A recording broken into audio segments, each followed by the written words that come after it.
L'Islande retenait son souffle depuis des jours. Un volcan est entré en éruption lundi soir près de Grindavik dans le sud-ouest du pays après des semaines d'intenses activités sismiques. Tremblement de terre meurtrier dans le nord-ouest de la Chine. Le bilan dépasse les 110 morts et les 400 blessés. Le Hamas a diffusé une vidéo de 3 otages israéliens âgés alors que les bombardements se poursuivent à Gaza et que le chef du Pentagone est en visite à Tel Aviv. La pression militaire s'intensifie en Ukraine, comme en témoignent ces images de destruction à Avdiivka dans l'est du pays. Dans la ville, les combats font rage depuis plusieurs mois et face aux attaques incessantes de l'armée russe, Kiev a plus que jamais besoin d'un soutien financier, en particulier des États-Unis qui ont engagé plus de 110 milliards de dollars depuis le début de la guerre en février 2022. Sauf que le Congrès américain bloque actuellement l'envoi d'un nouveau volet d'aide et la Maison-Blanche a prévenu que le pays n'avait plus qu'une seule enveloppe d'aide avant que les fonds dédiés à l'Ukraine ne s'épuisent. Ces fonds seront donnés avant la fin du mois de décembre, mais leur montant n'a pas été communiqué. We are still planning one more aid package to Ukraine later this month. However, when that one's done, as the comptroller, Mr. McCord, made clear in his note to Congress today, we will have no more replenishment authority available to us, and we're going to need Congress to act without delay. Kiev doit également patienter avant de recevoir des fonds de l'Union européenne. Après avoir été bloqué par la Hongrie, cette aide, d'un montant de 50 milliards d'euros, doit être discutée début 2024. En attendant, après plusieurs mois de combat, les soldats ukrainiens ont de plus en plus de mal à défendre la ligne de front. En février 2024, le conflit entrera dans sa 3e année.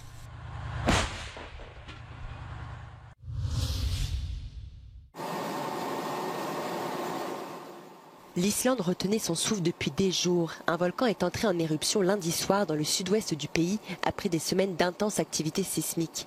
Les 4000 habitants du village côtier de Grindavik avaient été évacués par précaution à la suite de la déclaration de l'état d'urgence mi-novembre. La longueur estimée de la fissure fait près de 3 km. C'est la 4e éruption en 2 ans, alors que la péninsule de Reykjanes avait été épargnée pendant 8 siècles jusqu'en mars 2021.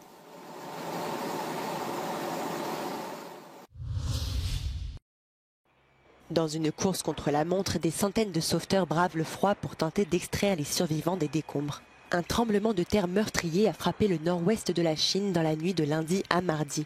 Plus de 100 personnes ont été tuées et près de 400 blessés. Il s'agit ainsi du séisme le plus meurtrier du pays depuis près de 10 ans. Le tremblement de terre de magnitude 6.2 s'est produit dans la province de Gansu, 1300 km au sud-ouest de Pékin. Plus de 5000 maisons sont par ailleurs endommagées. L'approvisionnement en électricité et en eau est également perturbé dans certains villages. Ne nous laissez pas vieillir ici, c'est le nom que le Hamas a donné à la vidéo de 3 otages israéliens retenus à Gaza diffusée lundi. Un des détenus demande aux autorités d'obtenir leur libération. Une vidéo de terreur criminelle, dénonce Israël. Par ailleurs, le chef de la défense américaine Lloyd Austin était en visite lundi à Tel Aviv. Le chef du Pentagone a réitéré le soutien américain à Israël tout en insistant sur la nécessité de réduire les dommages causés aux civils et de fournir une aide humanitaire accrue à Gaza. Protecting Palestinian civilians in Gaza is both a moral duty and a strategic imperative. So we will continue to stand up for Israel's bedrock right to defend itself. And we will also continue to urge the protection of civilians during conflict and to increase the flow of humanitarian aid into Gaza. En parallèle, le Conseil de sécurité des Nations Unies devrait se prononcer mardi sur une résolution appelant à la fin des hostilités à Gaza. Les bombardements et les déplacements massifs de civils se poursuivent dans l'enclave palestinienne. L'hôpital Al-Shifa de Gaza et l'hôpital Nasser de Khan Younes ont de nouveau été visés par des frappes meurtrières, affirme le Hamas. Israël répond que l'organisation islamiste s'en sert comme base et utilise les civils comme bouclier humain. De son côté, Human Rights Watch a accusé Israël d'utiliser la famine des civils comme technique de guerre. Le gouvernement israélien a réagi en qualifiant l'organisation d'antisémite et d'anti-israélienne et nie cibler délibérément les civils. Face à cette situation humanitaire désastreuse, Israël a accepté pour la première fois d'ouvrir le point de passage frontalier de Kerem Shalom au sud de son territoire. Des convois d'aide ont également pu entrer dans Gaza par le point de passage de Rafah via l'Égypte.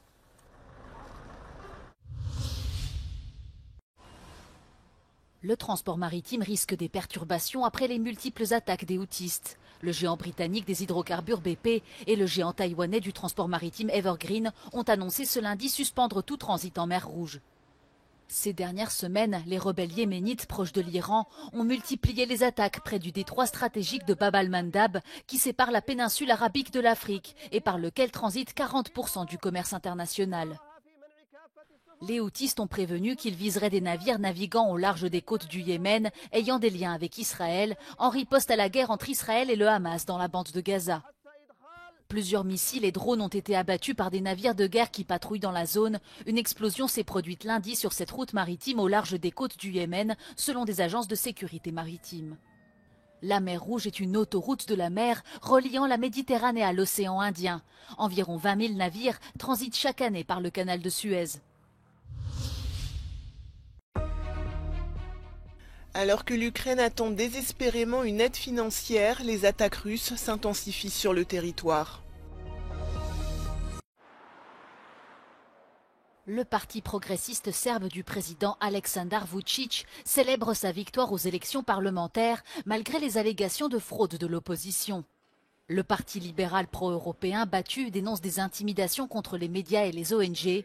Les observateurs internationaux n'ont pas pu confirmer de fraude électorale systémique, mais selon eux, les soupçons de l'opposition sont fondés. Any efforts to tilt the playing field is a cause for concern and could potentially impact the outcome. And I think we have been very clear in our report about that there was not really a playing field. Les observateurs ont également confirmé d'autres manipulations préélectorales dénoncées par les autres partis.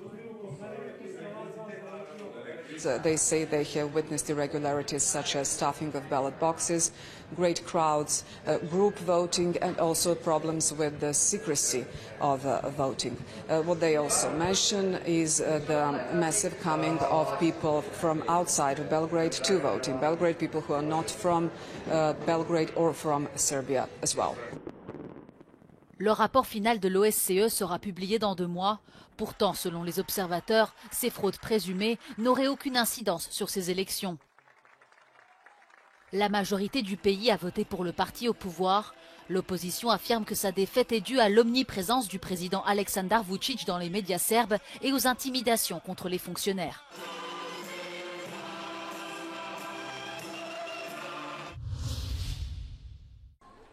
Les sanctions contre la Russie fonctionnent.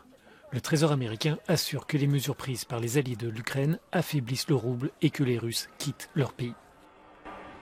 Toutefois, le scepticisme à l'égard de ces représailles semble progresser des 2 côtés de l'Atlantique et le soutien en faveur de Kiev connaît des difficultés.